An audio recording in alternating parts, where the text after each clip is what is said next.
para nada que vuelvan a revisar esta clase y lo que yo digo 50 veces porque yo puedo equivocarme. Pueden haber errores en esa grabación y ustedes van a aprender los errores. No tengo interés en eso. Mi único interés es que lean.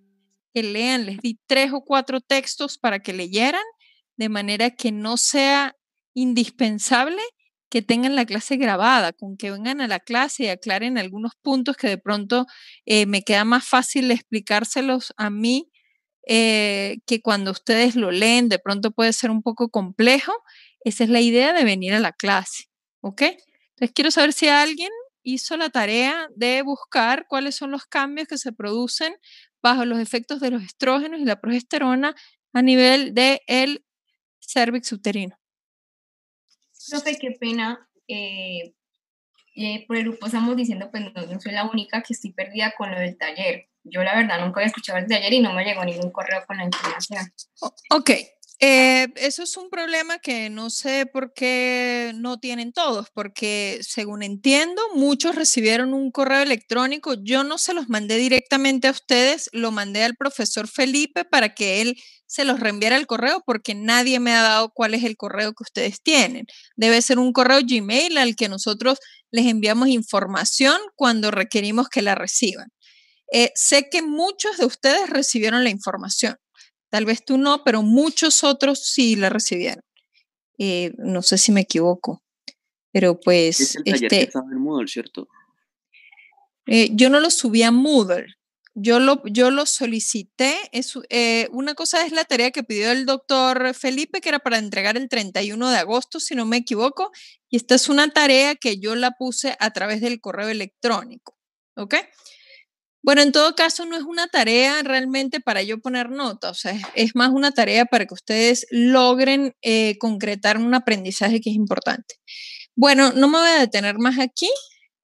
Por favor, revisen cuáles son los cambios que producen los estrógenos y la progesterona sobre el moco cervical, que es, digamos, lo más relevante en relación al ciclo cervical. Y la próxima clase, a ver si alguien puede contestarme la pregunta que les hice hoy, ¿de acuerdo? Sí, señora. Sí, profe. Déjenme reclamar el host. Aquí el claim host.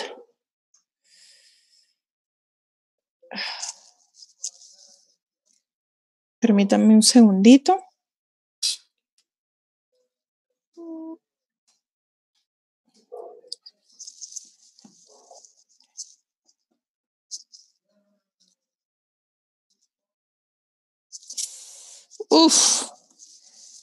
Ya va, permítame un segundito. No sé por qué no puedo reclamar el host. 932173.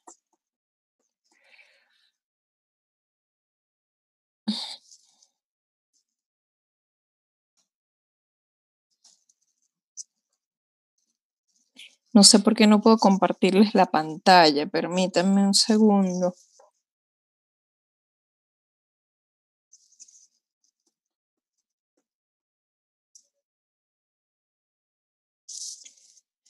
Bien, ustedes vieron la clase de fecundación, ¿no es cierto? Sí, profe. Señora. Ok. ¿Quién de ustedes me puede hablar de los cambios que sufre el blastocisto una vez que se va introduciendo en el endometrio uterino, mientras yo intento reclamar el host aquí para poderles compartir pantalla?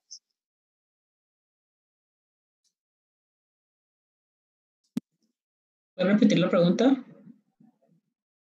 ¿Cuáles son los cambios que se producen en el blastocisto en la medida que se va produciendo el proceso de implantación entre el día 6 y 7 del desarrollo?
¿Alguien puede hablarme, por favor, sobre lo que les estoy preguntando? Es decir, ustedes vieron fecundación, vieron que luego del proceso de fecundación ocurre un proceso de transporte a través de la trompa uterina, para lo cual fue útil que hiciéramos, que viéramos cuáles son los cambios que se producen en la trompa uterina bajo la influencia de las hormonas ováricas. Vimos que en la segunda fase del ciclo, es decir, después de la ovulación, aumenta el número de células secretoras, para lo cual,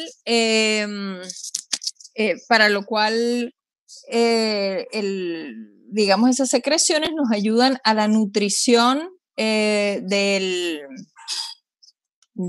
embrión o de este blastocisto en su paso hasta la cavidad uterina cuando inicia el proceso de implantación. Eso lo tienen claro, ¿no es cierto? Sí, profe. Listo. ¿Qué es lo que ocurre? ¿Qué es lo que ocurre entonces con el proceso de implantación? ¿Cómo ocurre ese proceso de implantación? ¿Cómo es que ocurre que esa pelotica que está allí comienza el proceso de implantación? Por favor.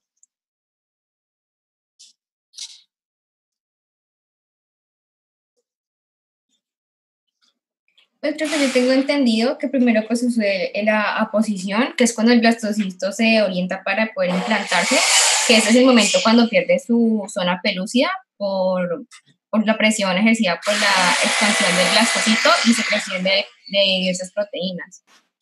Luego ya la adhesión, que cuando hay una serie de contacto en el blastocito y en el endometrio, ay, qué pena, pues se me escucha bien, estoy mucho ruido en mi casa.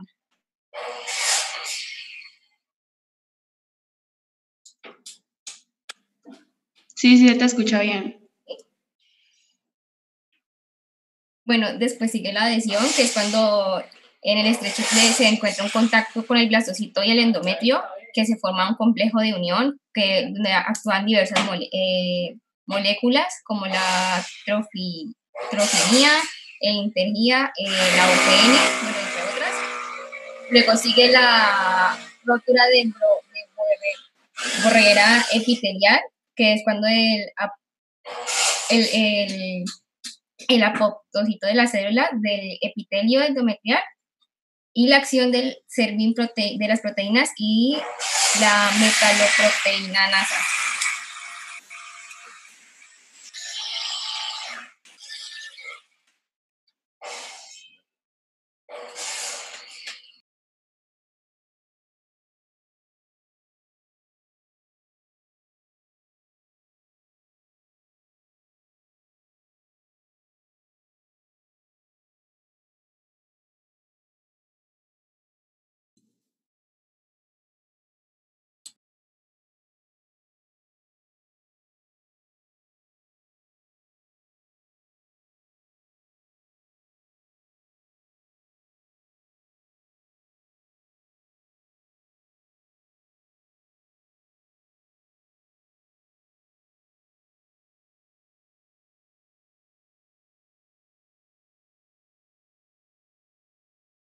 ¿Será que la profesora se salió? No, aquí estoy, aquí estoy. Permítame que es que estoy intentando compartirles pantalla, pero no puedo reclamar ser el director de la reunión, no sé por qué. Permítame un segundo.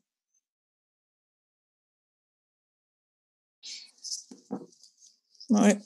Los voy a dejar sin audio un momento, permítame un segundo, porfa. Qué ladilla.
Ok, muchachos, bueno, vamos a seguir mientras tanto sin la presentación. Lo importante que quiero que recuerden de la clase anterior es lo siguiente. Ustedes recuerdan que durante el paso a través de la trompa uterina, digamos que el óvulo fecundado sufre una serie de cambios, ¿no es cierto? Inicia un proceso activo de multiplicación por una serie de mitosis y rápidamente se divide en 2 células más, en 4, en 8, en 16, ¿no es cierto? Y se convierte en una mórula. Y más adelante, imagino que lo comentaron con el profesor, las células de esa mórula comienzan a secretar un líquido que lo pasan hacia el espacio extracelular, es decir, lo depositan entre las células y esto produce una reorganización de esa mórula. Eso lo tienen claro. De manera que hay un grupo de células que queda en la periferia, es decir, haciendo como una especie de circulito, y hay un grupo de células centrales que queda desplazada hacia uno de los polos de ese blastocisto. ¿De acuerdo? El blastocisto se forma una vez que se ha formado una especie de cavidad como consecuencia del depósito de una gran cantidad de líquido por parte de las células de esa mórula y eso produce un desplazamiento. Entonces se llama blastocisto porque en su interior tiene una cavidad, ¿de acuerdo? Inicialmente, este blastocisto tiene ciertas características, es decir, tiene una capa de células alrededor, ¿ok? O en la periferia, que se llaman trofoblasto, y un grupo de células que queda desplazado hacia un solo polo que se llama embrioblasto, y alrededor de todo ese blastocisto se encuentra la zona pelúcida. Eso lo tienen claro, ¿no es cierto? Sí, profe. Ok, perfecto. Una condición sine qua non para que se produzca el proceso de implantación, bueno, son varias las condiciones indispensables para que se produzca la implantación. Una de ellas es que el endometrio se encuentre en fase secretora, es decir, que el endometrio sufra unos cambios como consecuencia de la acción de la progesterona que se produjo en el ovario, ¿verdad? Y que la está produciendo el cuerpo lúteo, como bien lo hablamos, que hacen que las glándulas del endometrio estén agrandadas, que produzcan una gran cantidad de sustancias nutricias y que las células del estroma comiencen a sufrir una serie de cambios, a lo cual se le llama ¿cómo? ¿Quién me puede decir cómo se le llama a esos cambios que se producen en el estroma del endometrio?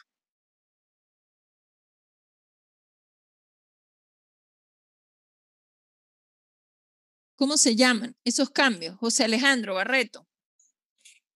Vamos atrasados, porfa. Cámara y audífono de una vez y contésteme la pregunta que le hago. José Alejandro. No, profe, pues tengo que revisar mis notas porque así de, pues, como hablado, no me acuerdo. Ok, se llaman reacción decidual, ¿de acuerdo? La reacción decidual implica unos cambios morfológicos y también fisiológicos y químicos en esas células endometriales que permiten dos cosas. Por un lado, permite que una vez que va ingresando el blastocisto al interior, pueda garantizar que le va a dar un aporte nutricional y por otro lado, permite la expresión de ciertas moléculas que se llaman integrinas que permiten progresivamente el ingreso o la invasión del blastocisto al interior del endometrio, ¿ok? Eso es importantísimo comprender ese mecanismo, ¿ok? Para que eso ocurra, el blastocisto debe haber perdido ¿qué cosa, José Alejandro? ¿Qué cosa debe haber perdido el blastocisto para que se pueda implantar? ¿Cómo es que se dice? No, profe, la verdad no me acuerdo de nada sin las notas. Gabriel Barroca. No, profe, de memoria no me lo sé. Debe haber perdido la zona pelúcida, ¿de acuerdo? No se puede implantar un embrión en el endometrio hasta que no haya perdido la zona pelúcida. Cuando ha perdido la zona pelúcida, uno habla de que ese blastocisto es un blastocisto maduro o tardío. Antes de que pierda la zona pelúcida, se le llama un blastocisto temprano, ¿de acuerdo? ¿Por qué es importante en la etapa de blastocisto temprano y antes de convertirse en un blastocisto que permanezca la zona pelúcida? ¿Quién sabe? John Anderson, Romero. Que permanezca, profe, perdón. La zona pelúcida. Cuando ¿Por qué entró es el... importante? Cuando Porque es permanece... importante que en la fase de mórula y en la fase de blastocisto temprano, antes de que el blastocisto caiga a la cavidad uterina, ¿por qué es importante que la zona pelúcida esté allí, no se Porque disgregue todavía? esta nos va a bloquear que entre otro espermatozoide y nos va a prevenir de la... Eso tiene un nombre específico cuando se mete más de un espermatozoide al Eso se óvulo. llama poliespermia, pero no estoy hablando de eso. Estoy hablando de cuando ya no estamos hablando de un ovocito maduro, estamos hablando de un embrión, de un óvulo que fue fecundado, que ya pasó por el proceso de multiplicación y que está pasando por el proceso de transporte a través de la trompa uterina. Entonces, profe, supongo tiene que ver con lo que tiene que ser la, ¿cómo se llama? Compactación, ¿no? Pues para poder, digamos, que se vaya formando ya lo que viene siendo el blastocisto tardío, ¿no? Para poder, digamos, todo lo que tienen que ver las células estas, cuando se empiezan a diferenciar también, pues tomen su forma ya un poquito más compacta y pues se pueden implantar. Muy bien, eso de compacta es muy importante.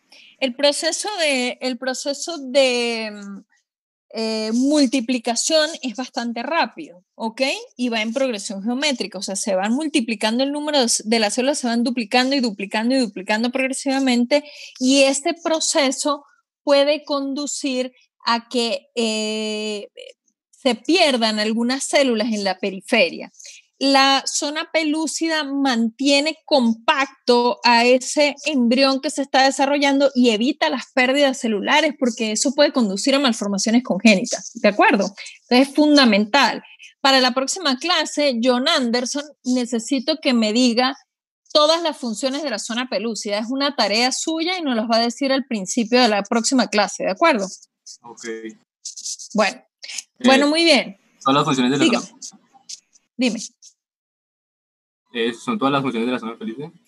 Sí, señor. Funciones de la zona pelúcida. Bueno, muy bien. Muy bien. Una vez que esa mórula ha depositado líquido de las células y se ha convertido ya no en mórula, sino en un blastocisto, es decir, en un embrión con una cavidad en su interior, donde se ven claramente dos capas, una que se llama trofoblasto y una que se llama embrioblasto, ya se trata de un blastocisto. Una vez que cae este blastocisto a la cavidad del útero y pierde su zona pelúcida, inicia una serie de cambios que conducen a la implantación del embrión. ¿De acuerdo? Esto se inicia entre el día 6 y 7 del desarrollo, el proceso de implantación, ¿ok? A partir de aquí se inicia la segunda semana del desarrollo, que es lo que nos está ocupando el día de hoy. El día de hoy vamos a ver segunda y tercera semana del desarrollo, pero no vamos a alcanzar. Y es una clase, son clases que requieren de ustedes haber leído muy bien el tema previamente para que sea fácil de entender, y pues yo prefiero que la próxima clase le dediquemos, que esta sea solo para disco germinativo bilaminar y la próxima para trilaminar. ¿Están de acuerdo? Bien. ¿Qué es el disco germinativo bilaminar? ¿Ok? Son una serie de cambios en la evolución de ese embrión, donde estas dos partes que hemos identificado del blastocisto, es decir, el trofoblasto y el embrioblasto, sufren modificaciones histológicas y cada una de estas capas se divide en otras dos capas, ¿de acuerdo? Estos cambios van a ocurrir durante la segunda semana del desarrollo y tienen su inicio con la implantación, ¿ok? En un momento apenas podamos resolver el problema, les voy a mostrar unas imágenes. De todos modos, este tema y los gráficos son muy claros tanto en el libro de Lachman como en el libro de Moore, ¿de acuerdo? ¿Quién me puede decir de ustedes, porque esto debieron haberlo conversado con el profesor Felipe para entender el proceso de implantación, cuáles son las capas en las que se divide el trofoblasto? Profe, el trofoblasto se divide en sincitoblasto. Sincitio trofoblasto. Eso, bien. sincitio trofoblasto. Ajá.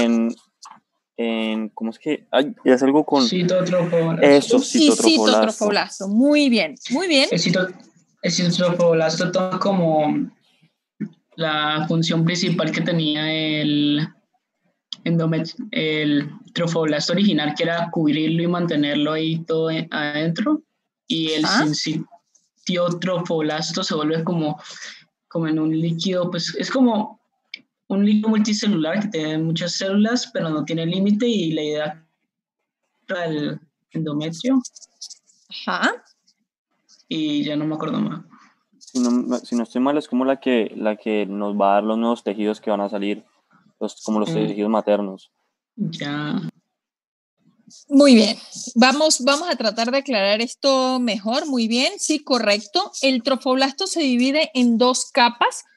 Una capa que va a continuar rodeando a ese embrión en desarrollo y se llama citotrofoblasto, y una capa que está más externa y que rodea a este citotrofoblasto y que tiene unas características muy particulares, se llama sincitiotrofoblasto. ¿Cuáles son estas características? Lástima que no puedo mostrarles aquí. Apenas tengamos acceso a la presentación voy a mostrarles. El sincitiotrofoblasto tiene unas características que necesito que queden muy claras.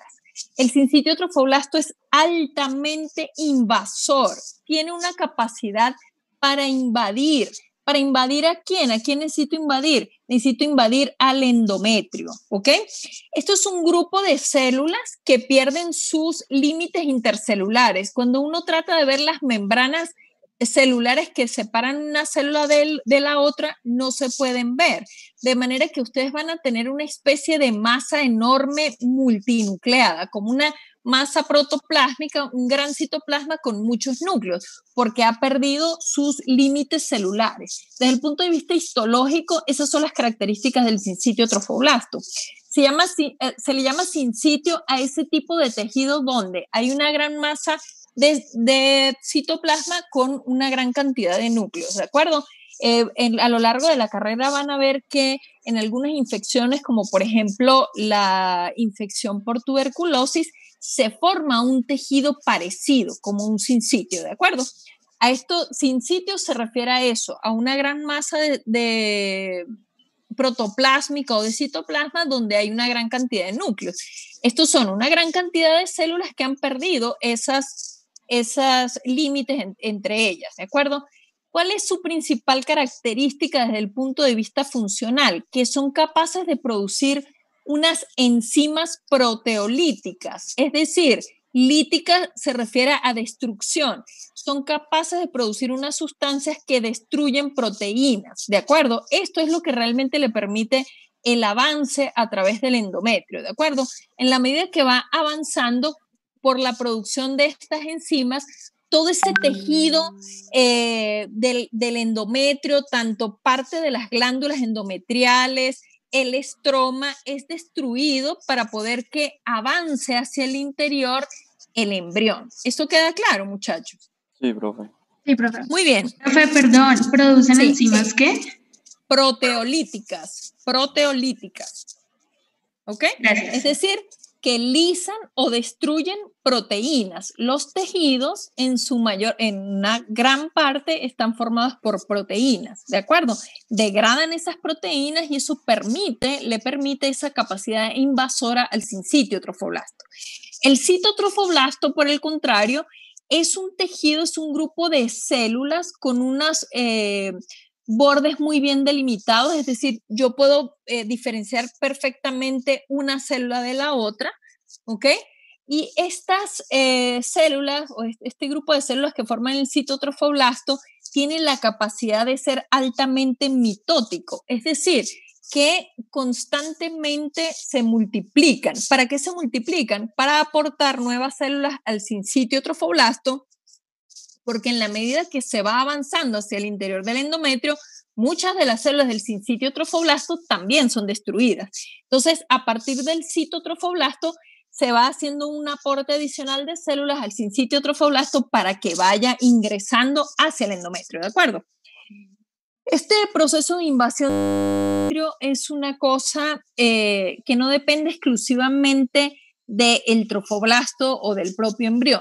Este proceso de invasión ocurre con ayuda de las células endometriales que están en la fase de reacción decidual. Por eso, entender qué es la reacción decidual es muy importante. Esos cambios que se han producido en las células del estroma endometrial para prepararse para el ingreso del embrión a su interior son muy importantes. Esas células endometriales producen una serie de enzimas, ¿ok?, que permiten, que son unas especies como de manitas que el endometrio o las células deciduales extienden para que de ahí se agarre el sincitio trofoblasto y se vaya avanzando hacia el interior. Eso no sé si queda claro. Como si entonces se hacen que el sincitio trofoblasto cree como manitos para moverse o... Son unas, yo les digo manitas porque para que ustedes me puedan entender. Pues por eso. Es algo así, mira. Permíteme, yo me retiro un poco. Las células deciduales expresan unas moléculas en su superficie que son unas especies de manitas que se extienden y cuando el sincitio trofoblasto las alcanza, las agarran y permiten que vaya ascendiendo o introduciéndose. ¿Sí me siguen? Sí, entonces Sí, el profe. endometrio la saca y el sincitio trofoblasto las coge y la usa para moverse. Sí, no es literal como lo estoy diciendo. O sea, profe, más bien es como una especie de capa. Es como una especie de capa en esa célula en el cual con el sincitio trofoblasto no, son receptores, receptores, ¿ok? A los que se van integrando otros receptores de las células del sincitio trofoblasto que le permiten ingresar, ¿ok? Una cosa que debe estar muy clara para ustedes es lo siguiente: esa capacidad invasora del sincitio trofoblasto es muy importante y debe haber algo que la frene, ¿de acuerdo? Porque si no hay algo que la frene, ¿de acuerdo? El trofoblasto podría seguir avanzando, el sincitio trofoblasto invadiría y pasaría más allá del endometrio, invadiría el miometrio, invadiría el perimetrio e incluso podría invadir otras asas intestinales y otros órganos intraabdominales. ¿Me comprenden? Eso, créanlo o no, es factible y puede ocurrir, ¿ok? A eso se le llama acretismo placentario y lo van a ver en la clase con el profe Felipe cuando hablen de anomalías placentarias. Eso es una anomalía que puede ser gravísima, ¿de acuerdo? Porque a la hora de poder eliminar todo ese tejido, pues en muchas ocasiones toca extraer el útero completo y puede ser muy aparatoso, ¿de acuerdo? Entonces, esa misma reacción decidual tiene una expresión de moléculas que le permite detener de alguna manera esa invasión continua. Creo que ya tengo el host, permítanme. Ok, déjenme ver si puedo share aquí. No, permítanme un segundo. Permite el frenado, permite que se frene el avance continuo del embrión para que se quede exclusivamente en la capa funcional del endometrio, ¿de acuerdo? Y no avance más. Esto es súper importante. Voy a intentar ingresar el host otra vez. Permítanme un segundito a ver si... Buenas tardes, profesora. Profesora, hola. Ya tiene el host, ya tiene el anfitrión. Ok, déjame ver si puedo ya compartir. Es que dice que estoy deshabilitada para compartir la pantalla. ¿Alguien sabe cómo podemos hacer? Profe, si no estoy mal, ahí mismo debería salirte, como ya eres el host, pues como que puedes compartir pantalla, pero si no, también lo que uno puede hacer es que a veces puedes poner a otra persona de host y que esa persona ponga que la compartir pantalla sea libre y así pues tú puedas compartir así no seas el host. Ajá, ¿y cómo hacemos eso? Hagámosle así. Si Si te quieres puedes pon encargar tú. como unclaim, como el quitar host y Permíteme un segundo. No. Vete a participantes, hundí participantes y ahí de abajito, Ok. abajo de los nombres aparece Participa. invite, mute y todo eso, todas las opciones. Ajá. Ya. Ya, un segundo.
Listo, ya pueden ver mi pantalla, muchachos. sí, profe. Sí, profe.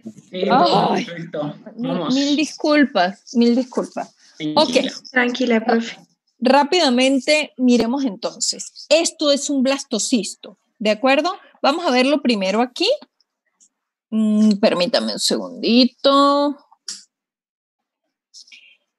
Esto es un blastocisto en el día 7, es decir, estamos en el proceso de implantación. Rápidamente les explico, esto es el trofoblasto y esto es el embrioblasto, ¿de acuerdo?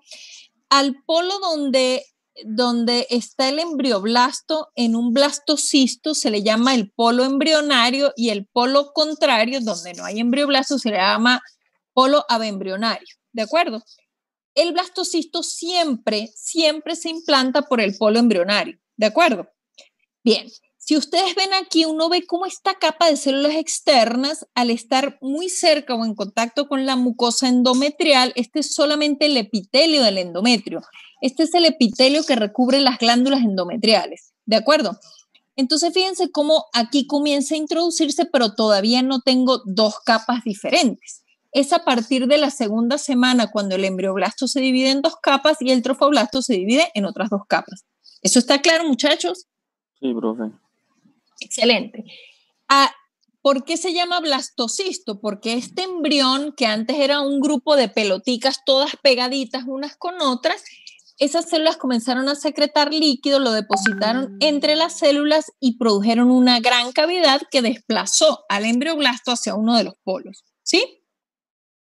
No se sabe, muchachos, y es todavía motivo de investigación, qué es lo que hace que unas células queden conformando el embrioblasto y otras el trofoblasto.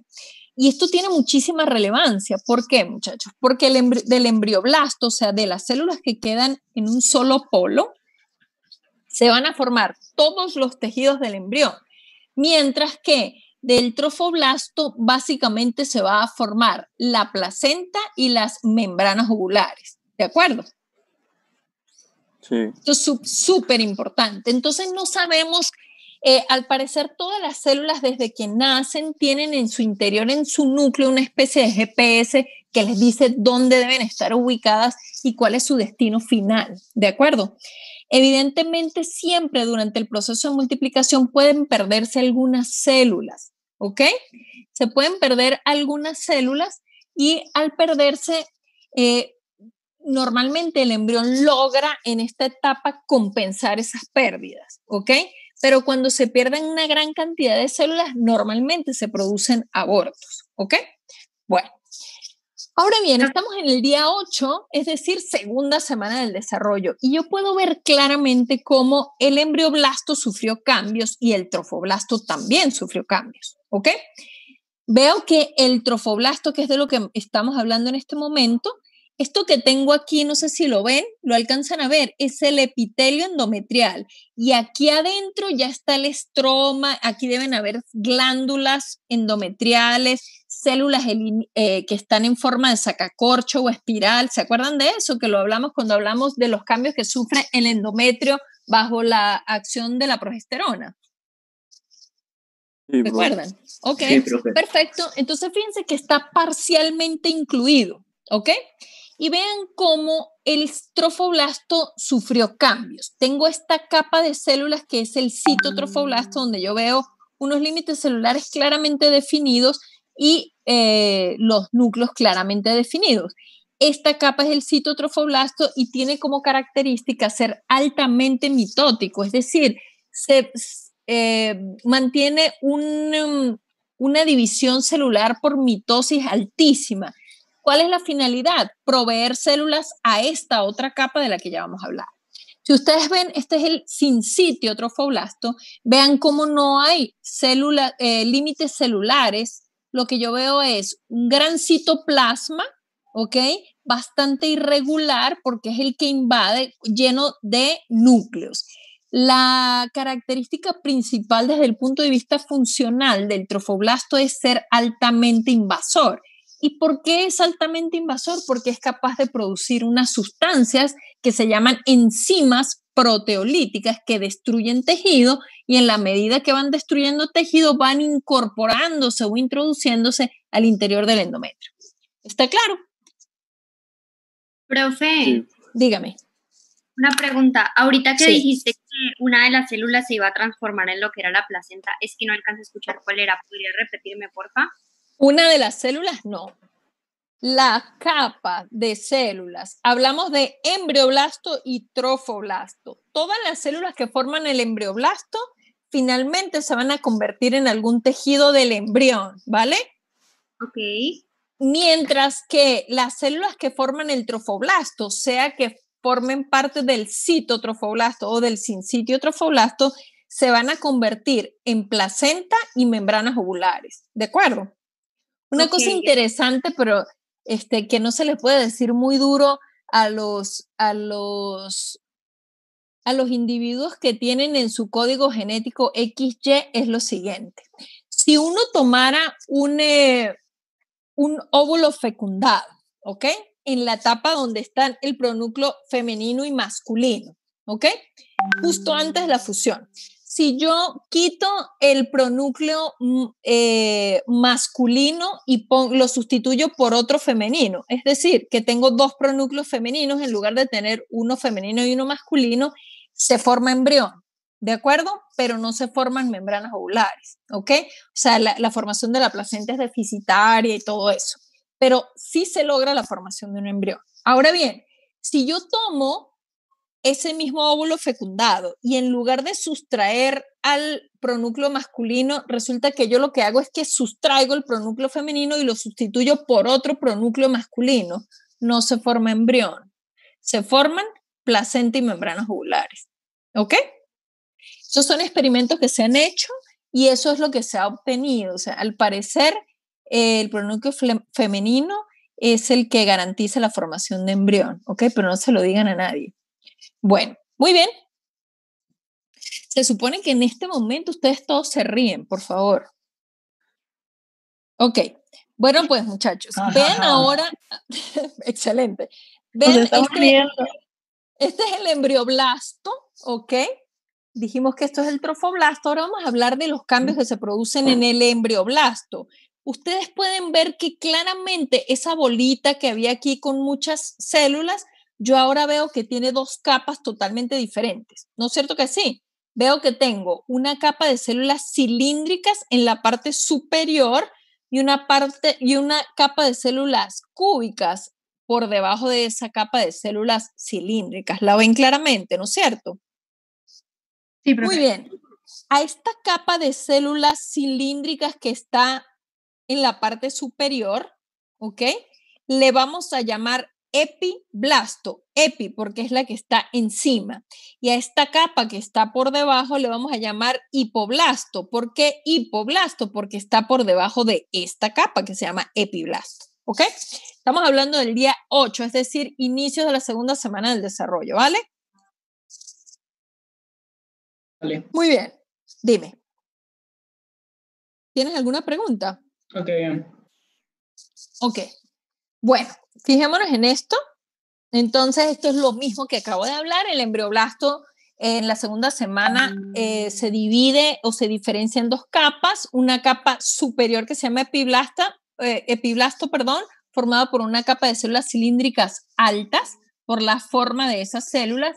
Y el hipoblasto, que son una capa de células cuboideas pequeñas que están inmediatamente por debajo de las células cilíndricas de las que acabamos de hablar, ¿ok?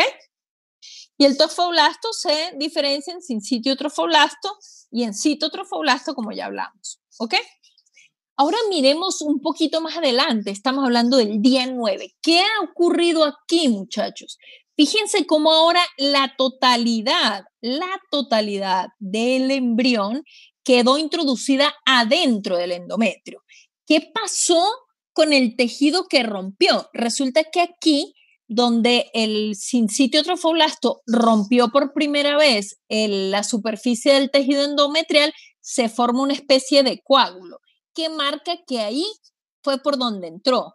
Luego, estas células del epitelio endometrial comienzan a proliferar y tapan ese coágulo y parece que no hubiera ocurrido nada, ¿de acuerdo? Si uno mirara desde el interior de la cavidad uterina, uno vería eso lisito como si no pasó nada. Por favor, pongan atención a lo siguiente. Fíjense que el citotrofoblasto y el sinsitio trofoblasto rodean absolutamente todo el embrión, ¿de acuerdo? Bien, ¿cómo se llama esta cavidad? La cavidad exocelómica, ¿sí? No, sí, bueno, Blastocele. Blastocele. muy bien.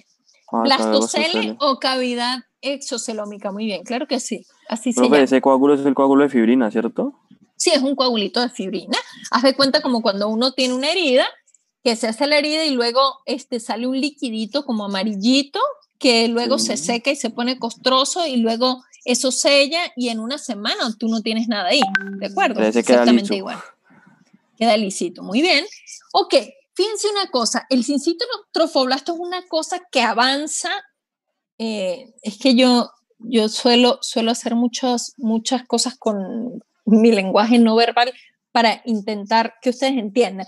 Avanza de forma desordenada, ¿de acuerdo? Es decir, va invadiendo por donde puede, por donde se le ofrece menos resistencia. Entonces luego un pedazo de sinsitio trofoblasto se encuentra con otro pedazo aquí arriba.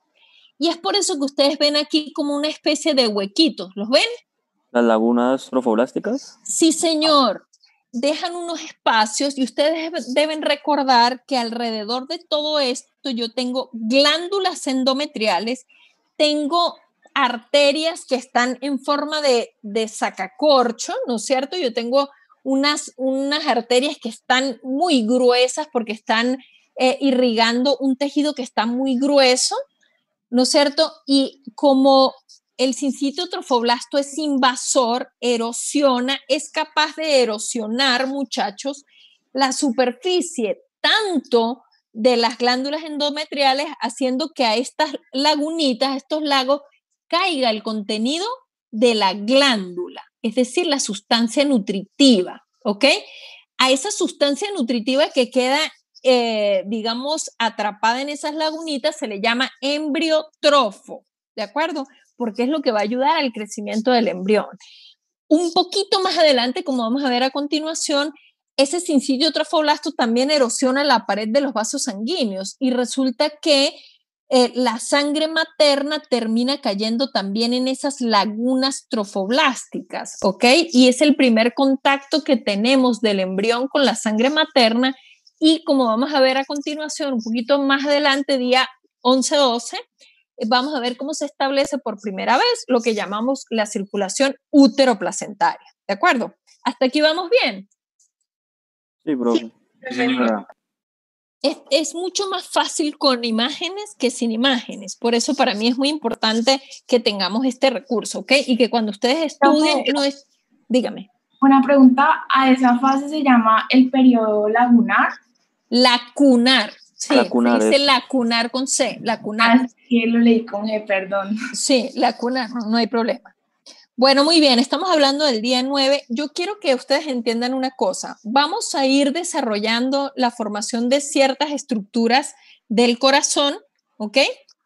Y en la medida que vamos haciendo eso, ustedes se van a dar cuenta que estos procesos ocurren simultáneamente, ¿de acuerdo? Entonces, lo que hacemos es separar, por ejemplo, la formación de la cavidad amniótica, la formación del saco vitelino primitivo, luego el definitivo, luego el mesodermo extraembrionario. Lo vamos a dar separados, pero quiero que entiendan que todos estos procesos están ocurriendo simultáneamente. ¿De acuerdo? Isabela, ¿qué pregunta tienes? No, profe, te iba a preguntar, yo fui la que te preguntó sobre lo del trofoblasto, que luego sería la placenta y Ok. la membrana.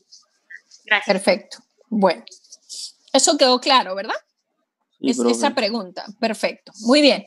Muy bien. Miremos día 12 a 13, muchachos. Esto que yo tengo aquí son las glándulas endometriales que han sido erosionadas por el avance progresivo del sincitio trofoblasto y como el contenido que tienen en su interior, que dijimos que es glucoproteínas, mucopolisacáridos, una gran cantidad de sustancias nutritivas, caen en esas lagunas, ¿ok? Esto que tengo aquí, muchachos, son células endoteliales, es decir, el revestimiento de los vasos sanguíneos. El sincitio trofoblasto también arrasa o erosiona a esas arterias y permite el contacto directo de la sangre materna con los tejidos del embrión, es decir, con el sincitio trofoblasto.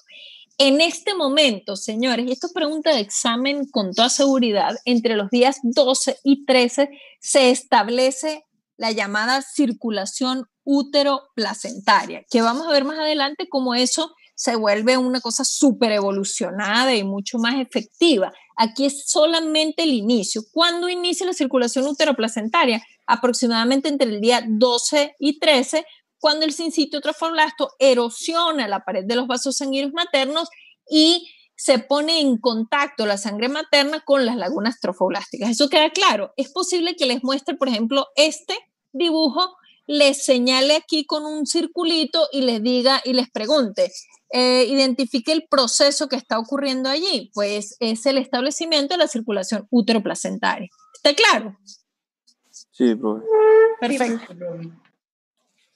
Bueno, ustedes ven que ya hay un montón de cambios ahí, ya vamos a hablar de eso, ¿de acuerdo? Identifican todas las estructuras aquí. Sí, casi todas. Sí, ok, perfecto. Muy bien, devolvámonos otra vez al día 8, aquí estamos en el día 12 o 13, ¿de acuerdo? Porque necesito ver cómo se forma la cavidad amniótica, ¿ok? Bueno, muy bien. Fíjense lo siguiente. Aquí tengo, ¿cómo se llama esto? Epiblasto. Esto es el hipoblasto. Resulta que cerca del día 8 a 9, un grupo de células de este mismo epiblasto, ¿ok?, comienzan a producir líquido hacia la parte superior, hacia el borde apical de esas células, comienzan a producir líquido y lo depositan ahí y se va formando una especie de cavidad, ¿ok? Otro grupo de células comienzan a migrar hacia el techo de esa cavidad y lo tapizan, ¿de acuerdo? Es decir, células del mismo epiblasto tapizan esa nueva cavidad que se formó por la producción de un líquido secretado por las células del epiblasto. Ese líquido que secretan las células del epiblasto se llama líquido amniótico Y estas células que proceden del epiblasto y que tapizan el techo de esa nueva cavidad que se formó, que ahora llamaremos cavidad amniótica, se llaman amnioblastos, ¿ok? Ya no se van a llamar células epiblásticas, se van a llamar amnioblastos. Como estas células están una pegada con la otra, forman una especie de membrana o una telita, y a esa telita se le llama amnios, ¿de acuerdo? El amnios está formado por unas células que se llaman amnioblastos, ¿de acuerdo? Estas células son encargadas en un inicio de la formación embrionaria de producir el líquido amniótico, ¿ok? Vamos a ver cómo mucho más adelante en el desarrollo la cavidad amniótica se vuelve una cosa enorme y el bebé queda introducido completo en la cavidad amniótica, y entonces no solamente las células amnioblásticas o el amnios producen líquido amniótico. Vamos a ver que en la medida que se desarrolla el bebé, cuando se forman los riñones, la orina fetal y la orina embrionaria contribuyen con la producción de ese líquido amniótico. Por ahora me interesa lo siguiente: en el día 8 a 9, las células epiblásticas comienzan a secretar un líquido hacia la parte superior. Este líquido es líquido amniótico. Al depositar ese líquido, allí se forma una cavidad. Esta cavidad se llama cavidad amniótica, y un grupo de células epiblásticas tapiza el techo de esa cavidad nueva que se formó. Ahora esas células que tapizaron ese techo no se llaman células epiblásticas, se llaman células amnioblásticas y forman una membrana que se llama amnios. ¿De acuerdo? ¿Cuándo ocurre esto? Básicamente ocurre entre el día 8 y 9 del desarrollo. ¿Ok? Vean cómo cada vez va aumentando de tamaño esta cavidad, y estas células que tapizan pues son unas células más bien adelgazadas, más bien aplanadas. ¿Ok? Muy bien, la cavidad amniótica entonces tiene un techo que está formado por los amnioblastos, tiene un piso. ¿Quién le hace el piso? El epiblasto, ¿ok? Y el líquido que hay en el interior de la cavidad amniótica se llama líquido amniótico, ¿de acuerdo?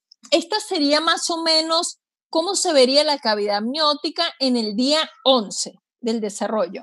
Voy a mostrarles algo. Déjenme ver. Si yo fuera el embrioblasto, ¿ok? Si yo fuera el embrioblasto, ¿ok? Esta parte, mi parte dorsal, es como si yo estuviera acostada sobre una superficie plana, ¿ok? Aquí estoy parada, pero si yo me acuesto horizontalmente, mi parte dorsal es el epiblasto. Esta parte de aquí, mi parte ventral, es el hipoblasto, ¿ok? La cavidad amniótica sería un casquito que me saldría hacia atrás. No sé si me siguen, por favor díganme si es claro esto. Si yo fuera un embrión, yo estoy parada así, ¿verdad? Si yo estoy acostada aquí, esta parte dorsal, que sería esto, ¿ok? Es mi epiblasto, ¿ok? Mi parte ventral, que cuando yo me acuesto queda abajo, es mi hipoblasto. Y la cavidad amniótica se está formando aquí arriba, como un casquito, ¿de acuerdo? Sí. Bien. Sí. Ok. Muy bien, así se formó la cavidad amniótica, ¿ok? Se forma en el octavo día del desarrollo. Aquí dice séptimo, se forma en el octavo, se ubica a nivel del embrioblasto. Las células amnióticas o amnioblastos se forman a partir de células que derivan del epiblasto.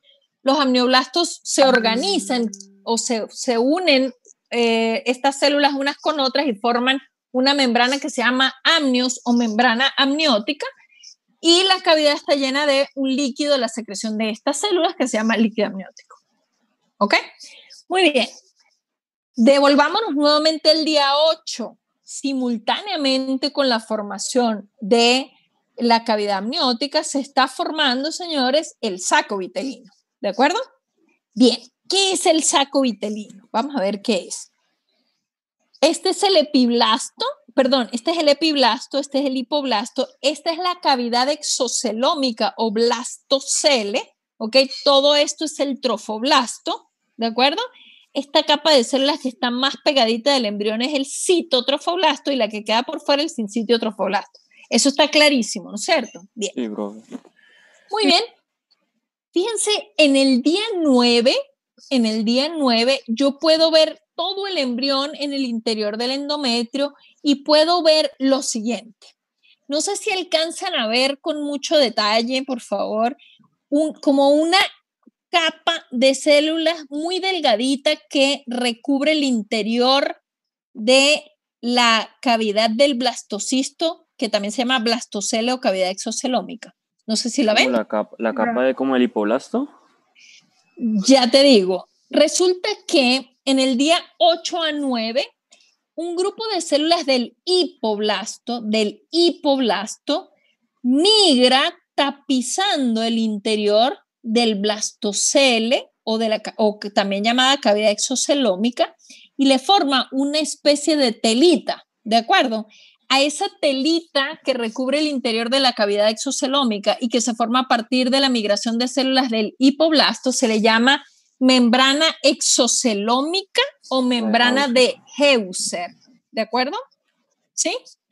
Muy bien.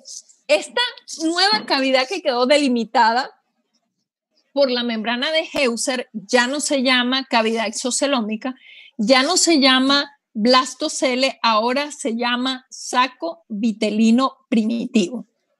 ¿De acuerdo? ¿Eso está claro?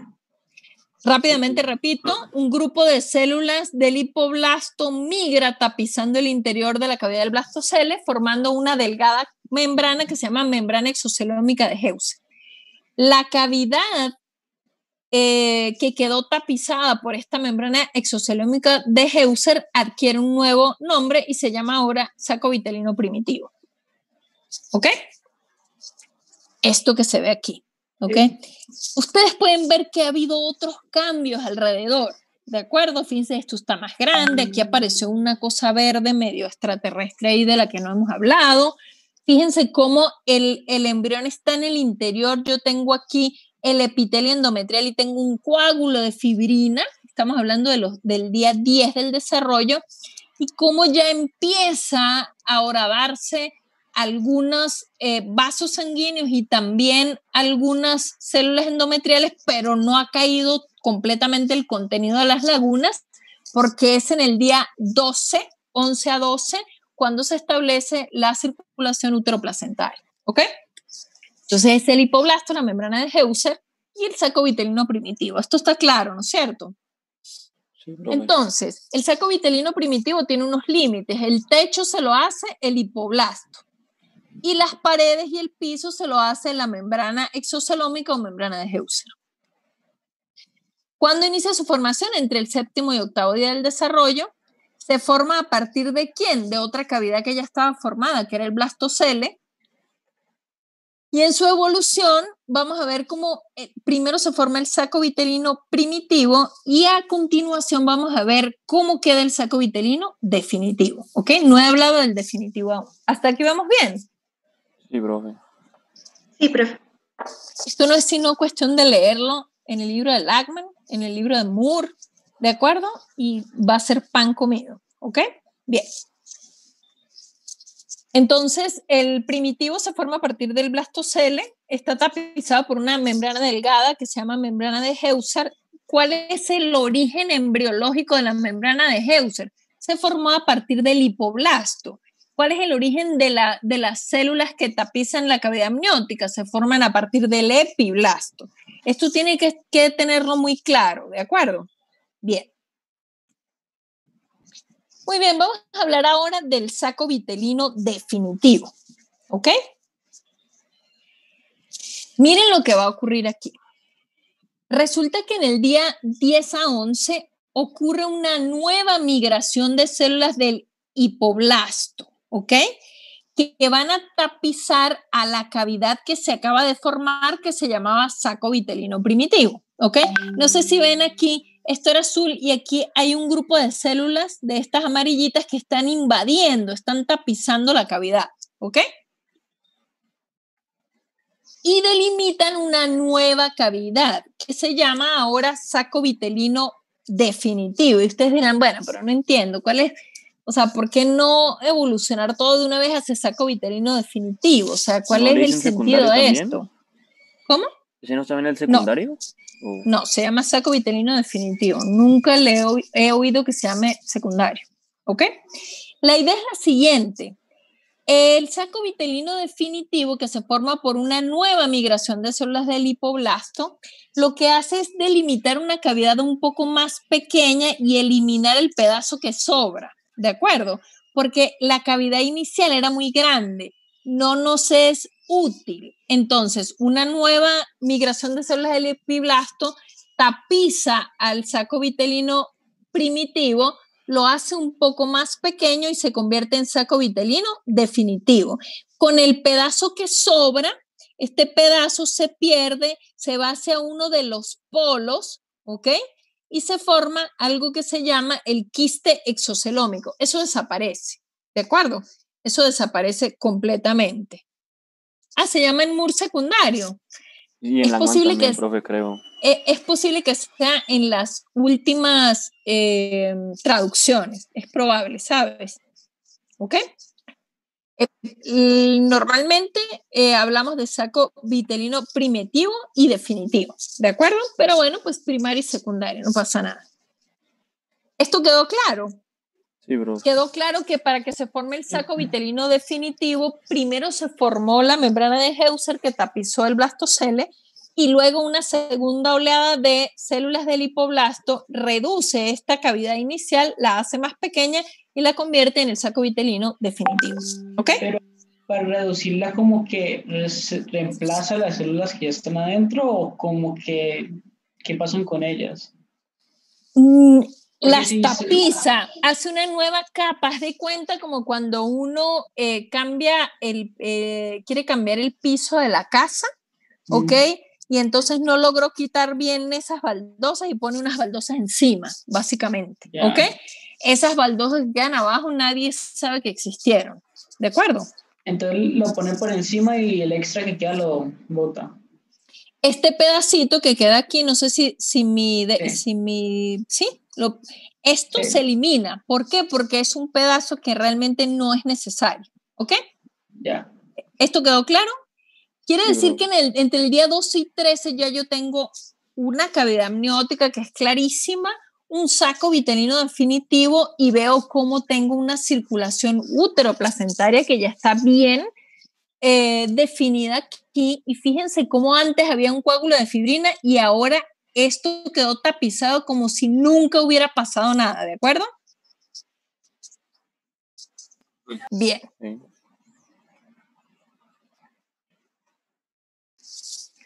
Muy bien, y finalmente esto queda así. Queda, muchachos, este es el embrión que tiene una capa que se llama epiblasto, una capa que se llama hipoblasto. En la parte dorsal o superior tenemos una cavidad que se llama cavidad amniótica y en la parte ventral tenemos otra cavidad que se llama saco vitelino definitivo, ¿de acuerdo? ¿Se acuerdan del quiste que quedó por la segunda migración de células del hipoblasto y que se redujo la cavidad? Mire dónde quedó. Se llama quiste exocelómico y eso realmente no tiene ninguna relevancia, ¿ok?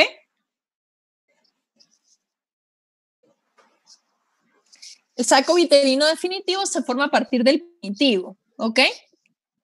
La membrana de Heuser, que era la que delimitaba el saco vitelino primitivo, ahora quedó tapizada por una nueva capa de células del hipoblasto y así es como se forma el saco definitivo.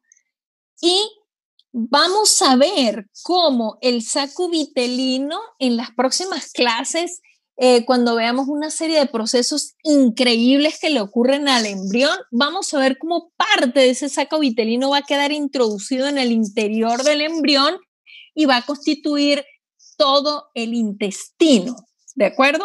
Y no solamente el intestino, de allí se forma también toda la vía aérea, el pulmón, la tráquea, la laringe, absolutamente todo, ¿de acuerdo? Bien, muy bien, otra vez nos regresamos al día 9, ¿ok? Fíjense que aquí, ¿qué saco vitelino está formado ahí, en este esquema? Primario. ¿El primitivo o primario? Muy bien, claro que sí. Yo tengo ya aquí formada la cavidad amniótica y estoy en la etapa lacunar, ¿de acuerdo? Muy bien, ahora yo empiezo a ver que entre el embrión ¿ok? El embrioblasto y el citotrofoblasto, aparece una cosa verde ahí, ¿la ven? Medio rara, medio extraterrestre, ¿ok? Sí, la membrana. Ah, ya. Ese nuevo tejido que aparece entre la membrana de Heuser y el citotrofoblasto es una capa que se forma inicialmente, o en los libros viejos pueden haber leído o leerán que se forma tanto del hipoblasto como del citotrofoblasto. Hoy, después de muchos experimentos que se han hecho, nos queda muy claro que el citotrofoblasto no participa y que es a partir de células del hipoblasto que se comienza a depositar este tejido, ¿ok? Que se llama mesodermo extraembrionario, ¿ok? Mesodermo extraembrionario. Y ya vamos a ver por qué se llama así. ¿Qué parte es el mesodermo extraembrionario? Lo verde. Fíjense que aquí se ve mucho más claro, ¿ok? Las mismas células del hipoblasto migran y se convierten en otra cosa, en un tejido que va a estar entre todo el embrión. Fíjense que también avanzó hacia arriba. Aquí no se ve, ¿ok? Pero fíjense cómo unos días más tarde, en el día 10, ese tejido también rodea tanto al epiblasto como a la cavidad amniótica, ¿no es cierto? Excepto en esta parte de aquí, en la parte superior, ¿sí? Todo este tejido verde que separa el embrión del citotrofoblasto se le llama mesodermo extraembrionario. ¿Y por qué yo digo extraembrionario? Por dos cosas importantes. Yo digo que tengo un mesodermo extraembrionario, ustedes ya deben estar pensando que probablemente va a existir un mesodermo intraembrionario, ¿de acuerdo? ¿Por qué esto se llama extraembrionario? No comprendo. Porque el embrión es realmente esto, ¿ok? El epiblasto y el lipoblasto, ¿de acuerdo? Todo lo que está por fuera está fuera del embrión. Es decir, el saco vitelino está por fuera del embrión, está en esta parte, está aquí, ¿ok? Y el epiblasto está, perdón, y la cavidad amniótica está aquí arriba, en mi parte dorsal, ¿ok? Bien. Profe, Entonces, el embrión va a ser, digamos, esas células que se ven en medio del saco vitelino y la cavidad amniótica. Claro que sí. El embrión es simplemente, yo estoy parada así, ¿verdad? Si yo me acostara sobre esta mesa, sobre esta superficie, esto es mi epiblasto, esto es mi hipoblasto, aquí abajo tengo una bolsita que se llama saco vitelino y aquí arriba tengo un casquito que se llama cavidad amniótica, ¿ok? La cavidad amniótica va a ser la única cavidad, como vamos a ver mucho más adelante, que va a permanecer. De hecho, crece tanto que la totalidad del embrión y luego del feto queda adentro de la cavidad amniótica. El saco vitelino va a evolucionar y parte de este saco vitelino va a quedar introducido adentro del embrión para formar el intestino primitivo. Todo eso increíble va a pasar en las próximas sesiones si ustedes me siguen acompañando con mucho ánimo, ¿ok? Bien, ahora vamos a ver. Ese es el saco vitelino y todo eso verde es el mesodermo extraembrionario, ¿ok? Bien. ¿Qué le ha ocurrido a esto? ¿Quién me puede decir qué pasó aquí? La cavidad extraembrionaria empezó como a surgir. ¿Ah? Si no estoy mal, está llena de... ¿Pero qué le ocurrió al mesodermo? Mira cómo estaba aquí. Y se infiltró. ¿De qué? Es un líquido específico. Ok, lo que ocurrió allí fue lo siguiente. Comienzan a aparecer unas dehiscencias. Voy a escribirlo porque me interesa mucho que sepan cómo se escribe eso. ¿Dónde está? A ver.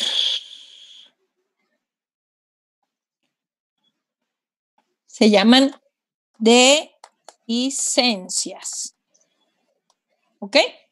Dehiscencias es la palabra dominguera que usamos los que trabajamos en medicina para decirle a los agujeros. Aparecen unos huecos, ¿de acuerdo? En el interior de toda esa masa de tejido, ¿ok? Esos huecos, suena maluco decir hueco, entonces decimos, aparecen unas dehiscencias, suena más elevado, y esas dehiscencias comienzan a fusionarse unas con otras, es decir, unos huecos comienzan a confluir unos con otros hasta que queda una cavidad completa. Vamos a mirar cómo ocurre esto. ¿Sí? Esas cavidades, no le presten atención a eso, vamos a ver.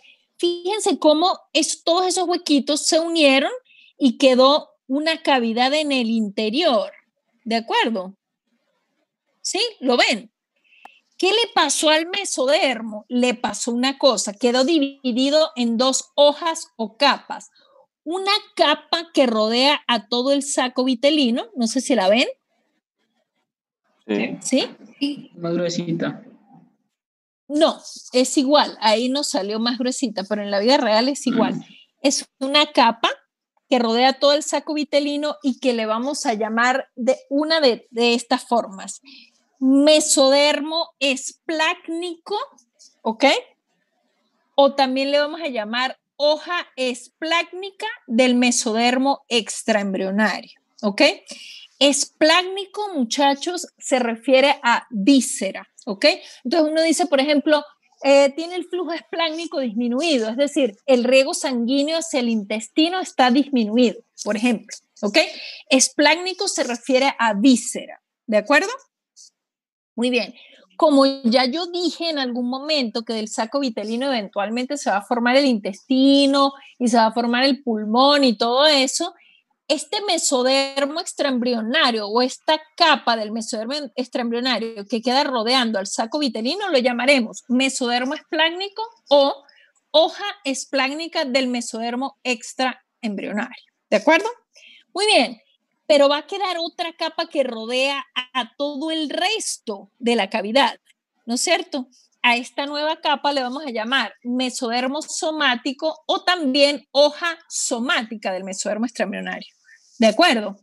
Ahora bien, esto no se puede quedar sin nombre, esto es un hueco, una cavidad. Las cavidades en embriología tienen nombre, hay que ponérselo. A esta cavidad, perdón. ¿Esa es la cavidad extraembrionaria entonces?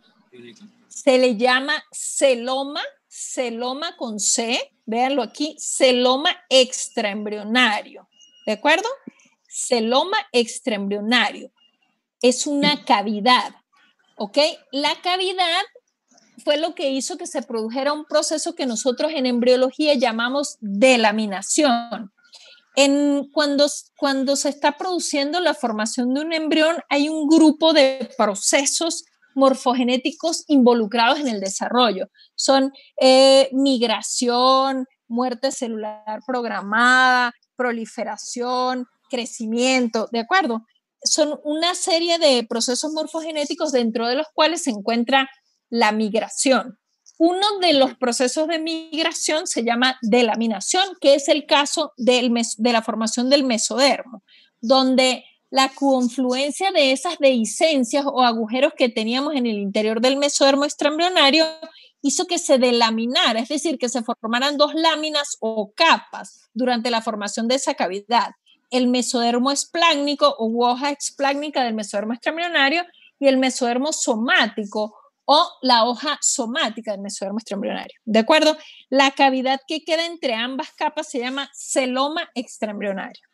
¿Ok? Profe, una pregunta. ¿Sí? ¿Esa cavidad no es la misma coriónica? Sí, señor. Muy bien, querida. Es la cavidad coriónica. ¿Ok?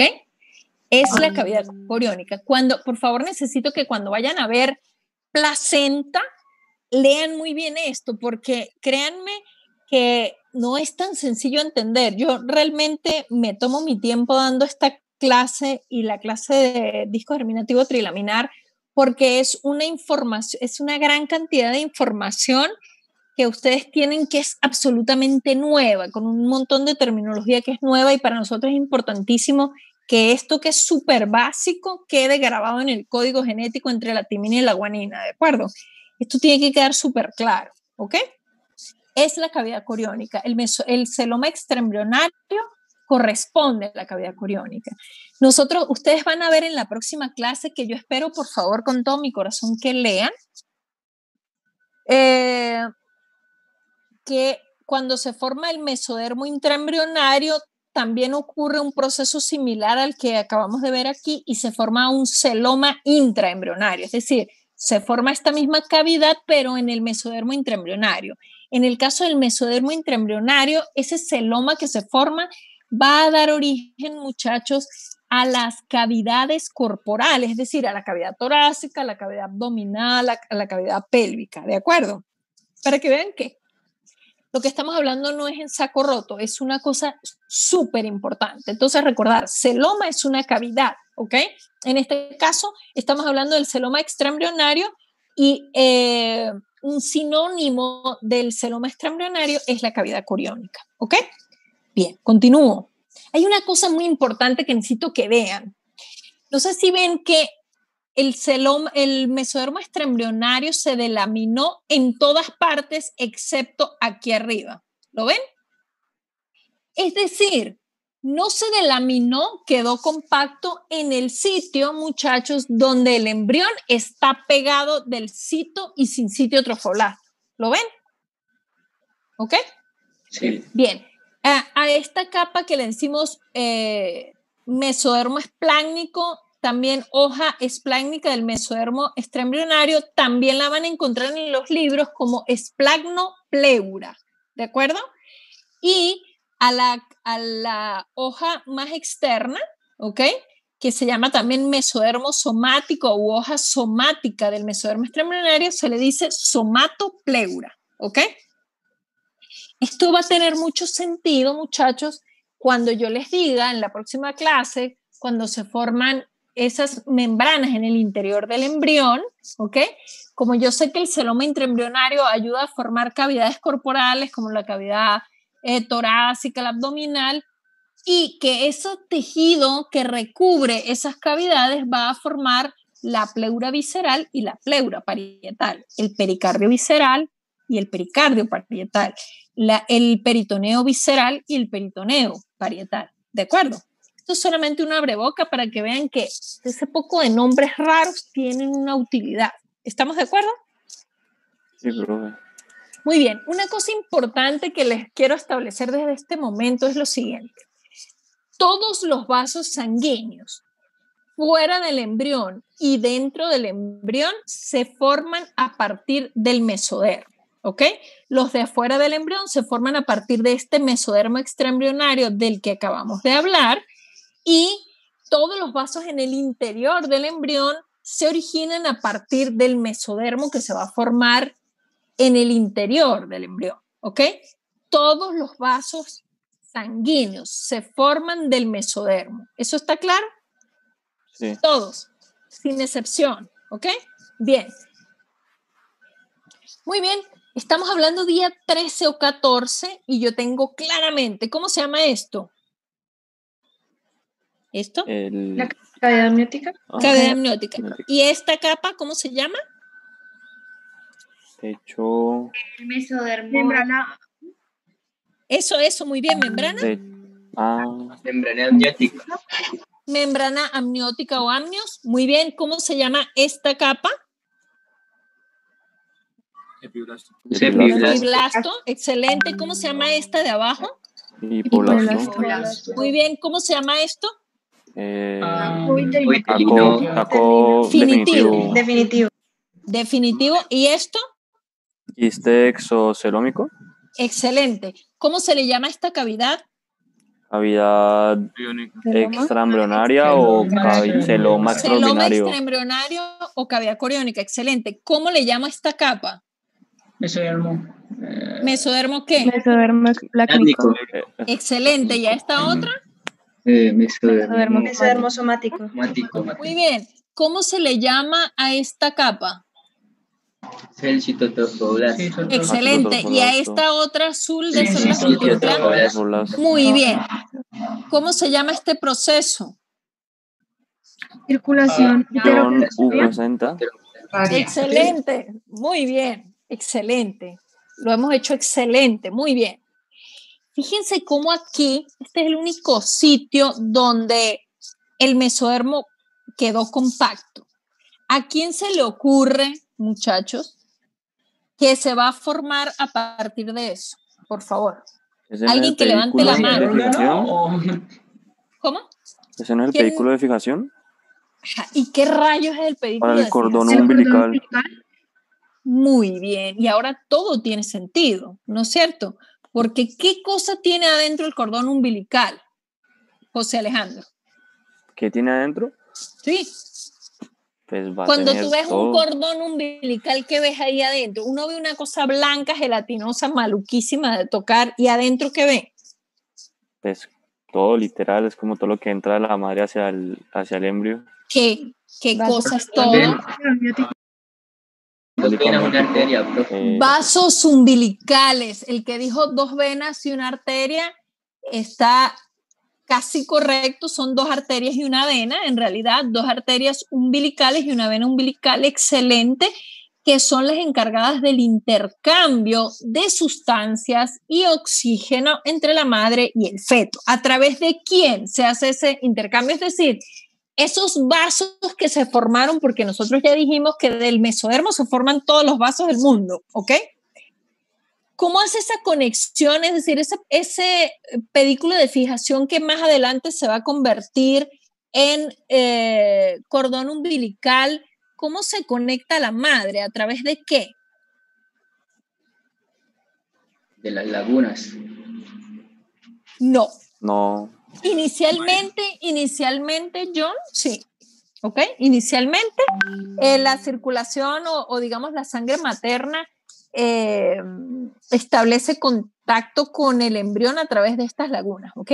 Debo dejar muy claro que realmente la comunicación aquí es con el suero materno, o sea, pasan sustancias, pero nunca jamás glóbulos rojos.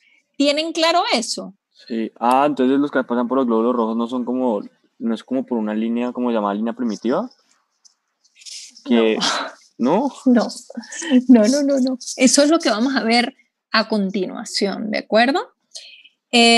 Los glóbulos rojos maternos no pueden ponerse jamás en contacto con la sangre del recién nacido. ¿Por qué? O del feto. ¿Por qué? ¿Por qué crees? Les tendrían, pues, como... Serían muy distintas. Sí, podrían ser muy... A ver, si yo fuera, por ejemplo, yo soy grupo BRH positivo, ¿ok? Y mis hijos son ambos grupo BRH positivo. La rechazaría. ¿Okay? Si pasa un glóbulo rojo por casualidad al torrente sanguíneo de uno de mis hijos durante el embarazo, no pasa nada, porque en la superficie del glóbulo rojo tenemos el mismo antígeno B, ¿de acuerdo? No pasa nada.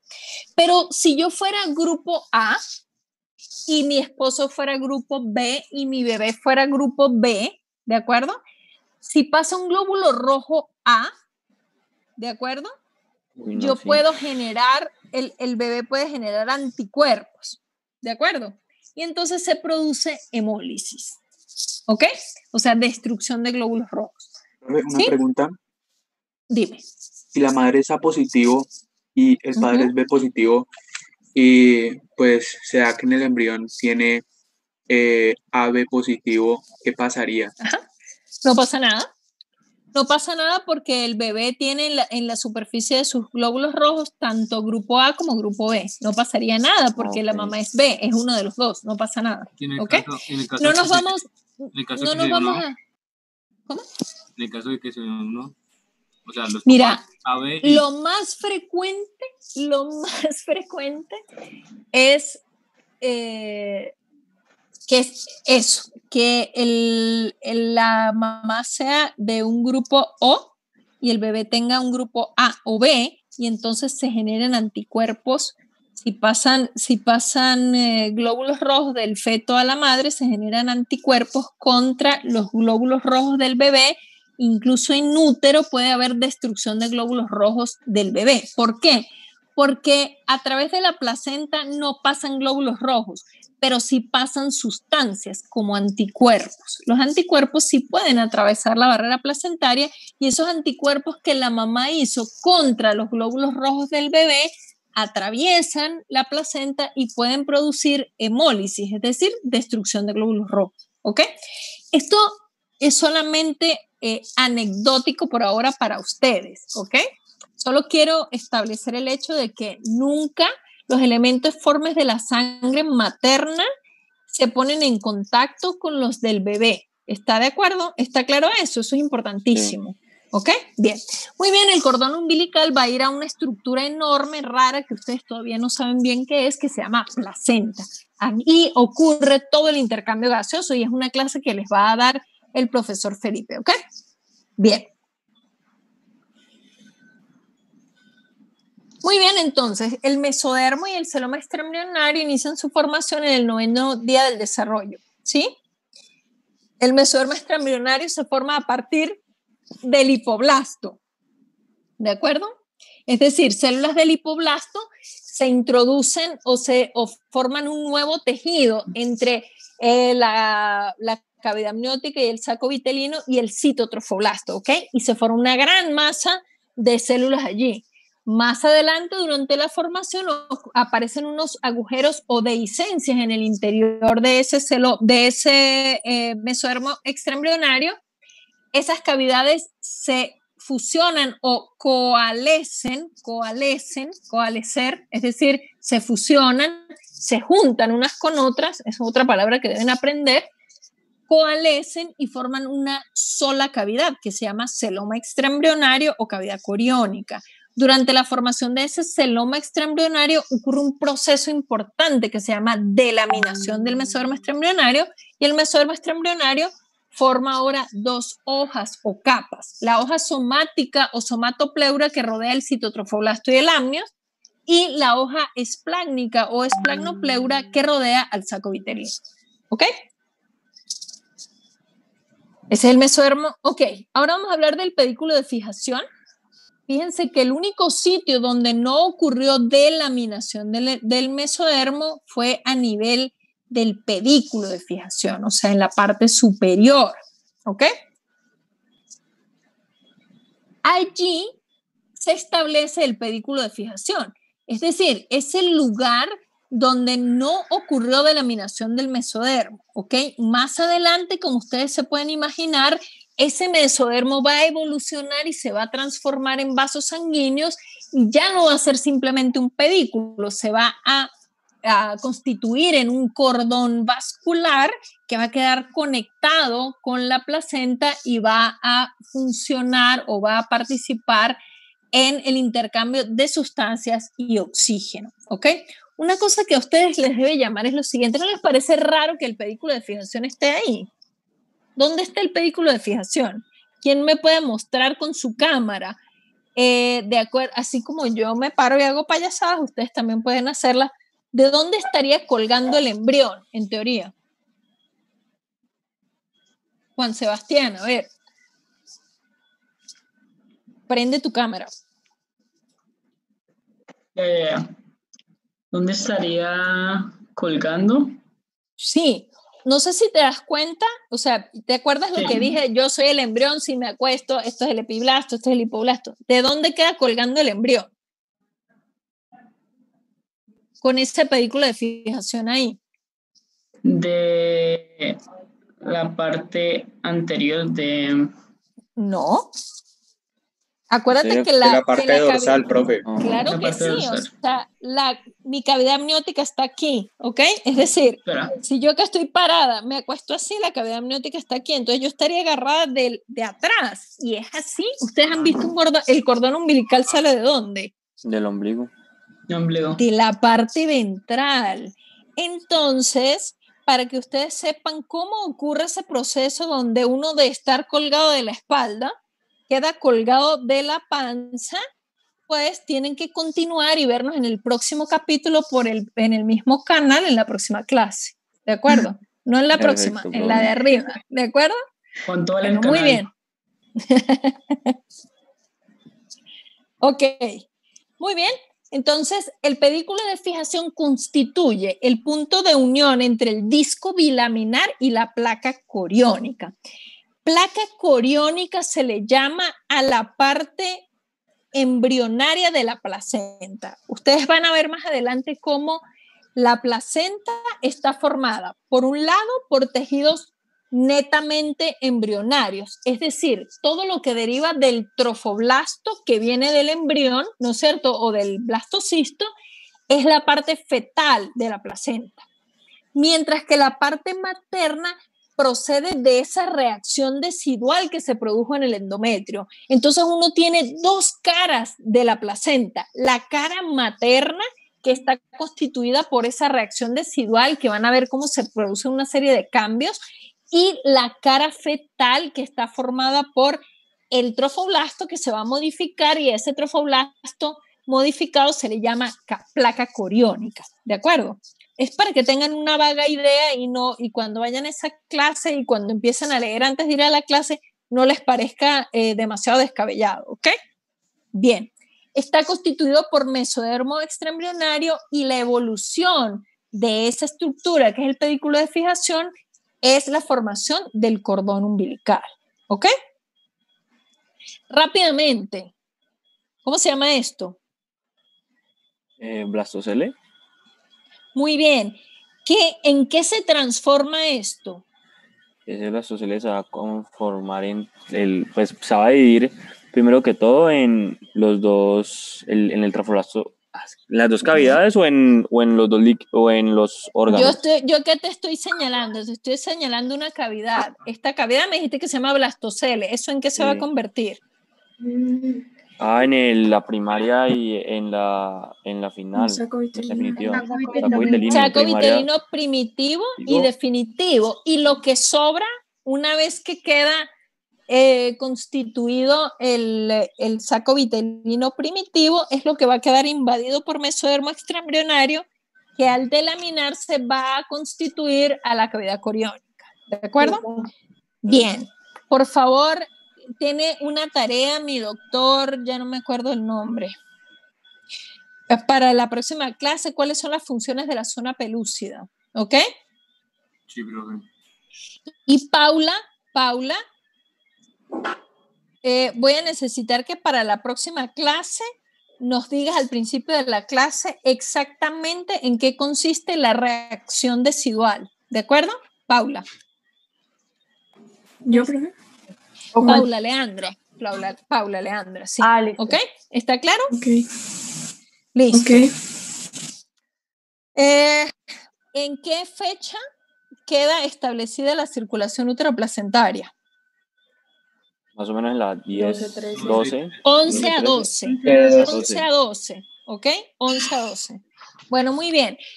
Como ustedes pueden ver, esto no es sencillo. Es decir, es un tema fácil, que si lo hubieran leído habría sido mucho más fácil. Necesito, es su obligación, que para la clase del miércoles, ¿ok?, lean tercera semana del desarrollo. También se le llama a ese tema gastrulación, ¿ok?, que es la formación de las 3 capas germinativas de donde se forman todos los tejidos del embrión, ¿de acuerdo?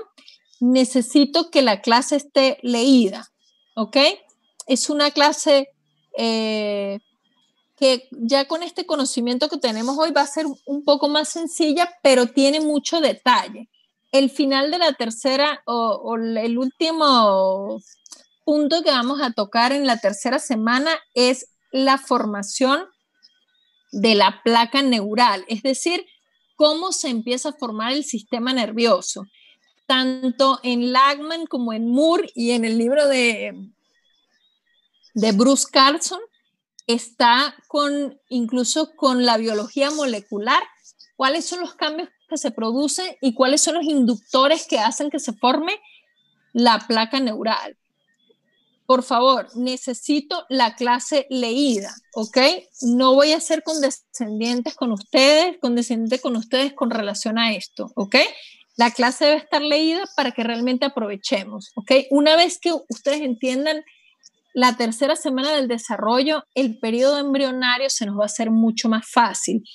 Y la importancia de prestar toda la atención al periodo embrionario y fetal, que son las próximas clases que vamos a desarrollar, es que probablemente si nos lo permite la universidad y nos lo permite el estado de la pandemia, tengamos una práctica con embriones y fetos humanos reales, que creo que es una experiencia extraordinaria para ustedes, ¿de acuerdo? Entonces, por favor, lean esta clase. Si hay alguna pregunta, me pueden enviar a mi correo electrónico. Ya les voy a dar los dos. Realmente reviso más el Gmail, pero me lo pueden enviar a cualquiera de los dos. Permítanme un segundo, ya les escribo. ¿No estás en WhatsApp? ¿En cuál WhatsApp? ¿Hay algún grupo de WhatsApp con los profes? Pues el doctor Pachajoa. Está el doctor Pachajoa. Pues si le pueden pedir al doctor Pachajoa que me incluya en el grupo, perfecto. ¿Ok? Igual les dejo aquí mi correo, liliramesa, @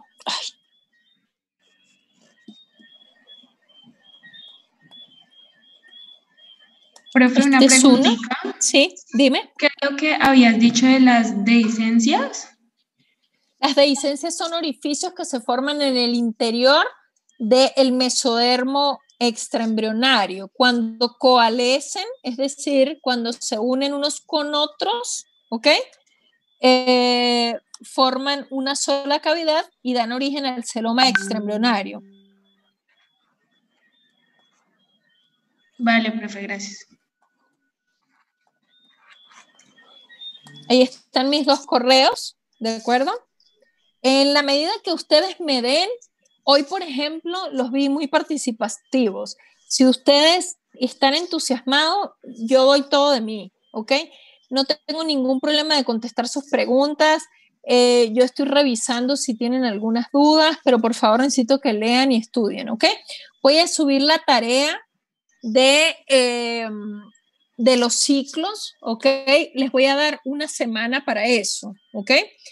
La tarea consiste en lo siguiente, es hacer un mapa mental, un flujograma, lo que a ustedes les quede mejor, que involucre todos los ciclos que vimos, es decir, el ovárico con el resto de los ciclos, me refiero al ciclo endometrial, al ciclo cervical, al ciclo tubárico, ¿de acuerdo?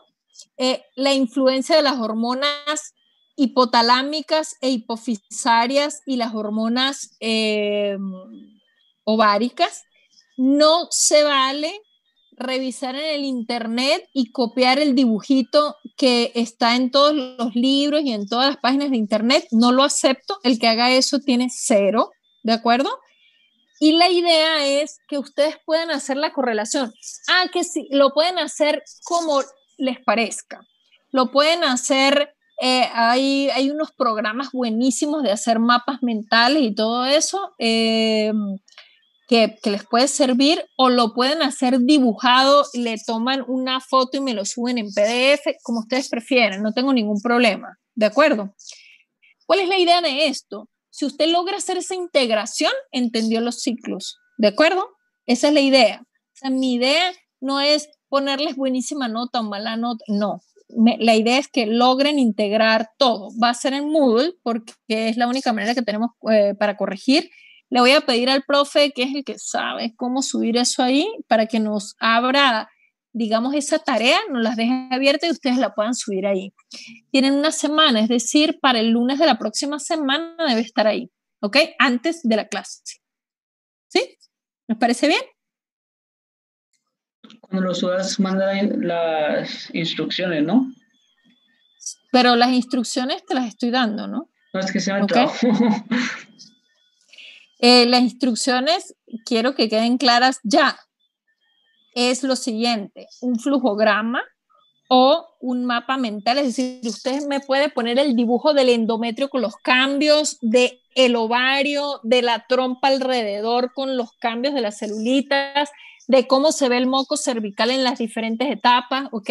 Lo del moco cervical es fundamental, tienen que saber que bajo la acción de los estrógenos el moco es filante, es abundante, de manera que si se produce coito, queden atrapados un montón de espermatozoides en ese moco cervical y por ese efecto elástico que tiene el moco cervical, los trae desde la cavidad vaginal hacia el interior del cervix y por lo tanto les da un impulso hacia el útero para que puedan encontrarse con el ovocito a nivel de la ampolla uterina.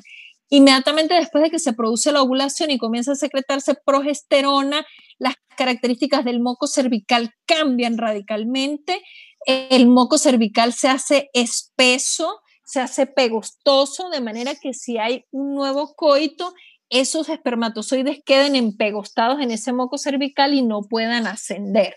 ¿De acuerdo? Esos son los principales cambios. Yo les pedí que revisaran eso y no lo revisaron, ¿ok? Entonces, atención a lo que yo digo en clase también. Entonces, ese es otro de los ciclos que quiero que introduzcan ahí y lo pueden hacer con dibujos, con esquemas, de la forma en que para usted sea más fácil de aprender o de explicar, ¿de acuerdo? Lo pueden hacer dibujado o lo pueden hacer directamente en la computadora, como usted prefiera. No tengo ninguna preferencia, ¿ok? Me interesa es la información. Si usted es un Picasso, maravilloso. Si no lo es, no pasa nada, con tal que la información que está allí sea valiosa. ¿Estamos claros? Sí, profe. Ok. Para el lunes, antes de las 4 de la tarde, la tarea tiene límite, es decir, después de las 4 de la tarde no van a poder subir la tarea. ¿De acuerdo? Sí, profe. Sí, señora. Listo. Sí, profe. Dígame. ¿No será que nos podría dar un poquito más de tiempo? Es que estamos cargadísimos. No. ¿Por qué? ¿Qué tienen? ¿Qué tienen pendiente? Parcial de anatomía. Los talleres. ¿Cuándo? El viernes. Más video. Bueno, lo El pueden lunes caso hacer, clínico. lo pueden hacer entre sábado y domingo, no pasa nada, no les va a tomar tiempo. Si en teoría están estudiando, pan comido. Lo pueden hacer a mano y tomarle una foto, no pasa nada. Lunes, 4 de la tarde. Nos vemos el miércoles, muchachos, necesito la clase leída. Tengan parcial de anatomía o no tengan, la vida es dura para ustedes, para mí, para todos, ¿ok? Un abrazo. Ya, Nos profe. vemos el Bueno, miércoles. señora. Cuídense. Gracias, Chao. profe, que estés bien. Profe, gracias. Abrazo, profe. No, profe, Bye. gracias. Gracias.